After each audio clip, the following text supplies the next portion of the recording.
speaking of land office business, do you feel that mortgages are going to ratchet upward here in the next few months or few weeks? Because HB has just laid off 400 workers here in the United States, and a lot of homeowners out there who've been making only the minimum payments on their pick-a-payment mortgage plan, which I feel is fraudulent on its face, but they're going to have to start paying the full amount this year, meaning within the next 2 months. Do you see a large increase in foreclosures because of this, or can you foresee that the housing market bubble is about to really get into a severe crisis? Really get into a severe crisis. These are the expensive homes.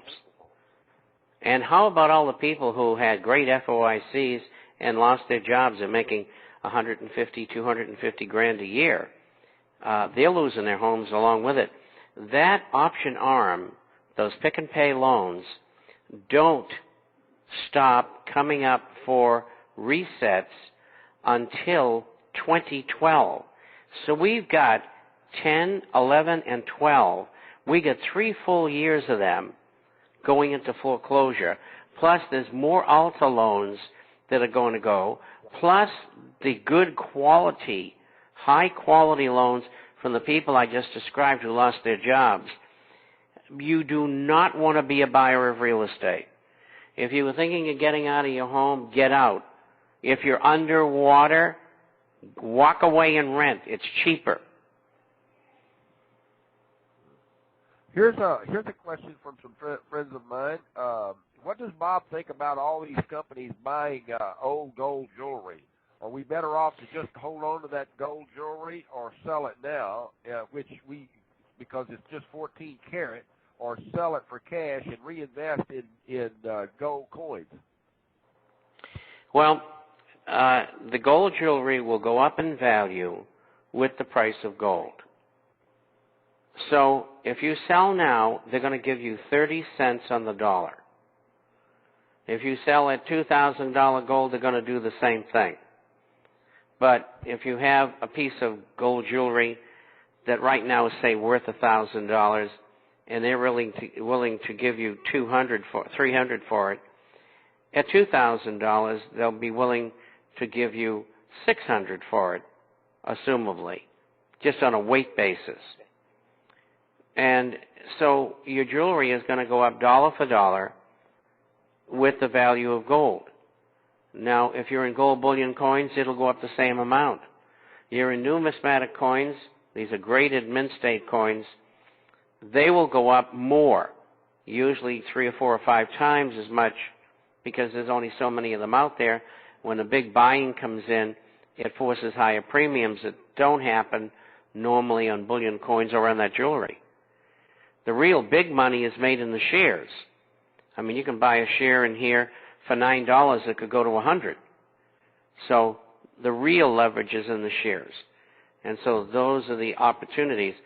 I would hold the jewelry unless you want to sell it and buy shares. I have, because of that comment, I have 3 more here. One says, Mr. Chapman, they're only paying 30 cents on the dollar to buy my gold jewelry? That doesn't seem fair. Well, it isn't fair. When you buy gold jewelry, 50% of the markup is for craftsmanship. And so if you buy something for $1,000, the wholesale cost is usually around $450 to $500. Well, that makes sense. Along those same That's why they call it schmata. Along those same lines, I have a lady in New Orleans who says, Mr. Chapman, what about diamonds? And Liz's regiment out there, where Liz's regiment there in San Diego, standing in for Betty's brigade, she says that what about gold jewelry that has diamonds in it? They're still just giving 30 cents on the dollar? Right, and diamonds are not very good in the market right now. They've come down considerably. The purchase of diamonds has dropped a great deal. I don't know what the VVS 1 carat is selling for. That's a guideline. During the late 1970s, that diamond went from $12,600 a carat to $62,000, and in 1982 it was back down to $12,600 again. And so the diamonds, of course, are worth something, but what they're worth, I would have to guess 30 to 50 cents on the dollar. A gentleman from Florida comes in and says, Mr. Chapman, the high dollar homes that you mentioned earlier, you said that this is going to affect the high dollar homes. Why are these home builders continuing to build these $1 million homes? Where are the buyers coming from? Well, you know, I lived in Malibu for 20 years, and there was an empty lot across the street kind of from my house. And the builder's daughter was sweet on my son. They were about 16 at the time. And so I got to meet the builder because of the kids. And I said, you know, we're headed into some pretty rough economic times here. This was 1980. And so I said, don't you think you should stop building? He says, I don't know what else to do. Well, that makes sense. Well, it doesn't make sense if you're going to lose your tail in the house. I have a gentleman says comes back and says that a major builder, Toll Brothers, releasing its final quarterly results, will come out next month, but it's estimated that of the $386.7 million, they're going to have to write down $90 million to $160 million of their assets, where they're expecting to lose 33 cents a share on their revenues. Is this a sign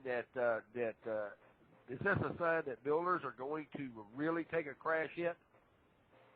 Well, first of all, we went short, the builders, and Toll was one of them, in the second 6 months of 2005. So we've been short almost 4 years. And we shorted the stock, I think, I'd have to look it up here, but I think it was around $50 a share. And well, let me look it up. Well, I'll come back to that one. I'll tell you that in a second. I've got to go look at my longs and shorts here. And I got to look through a pile of paper here to see if I can find them. I wasn't prepared for this one. I usually don't get into this kind of stuff, particularly on this program. Oh, here we go. Okay, I got them. Toll Brothers. We went short at $46.35, and it was trading at $18. I think they'll go bankrupt, and that means you can cover the stock around $1.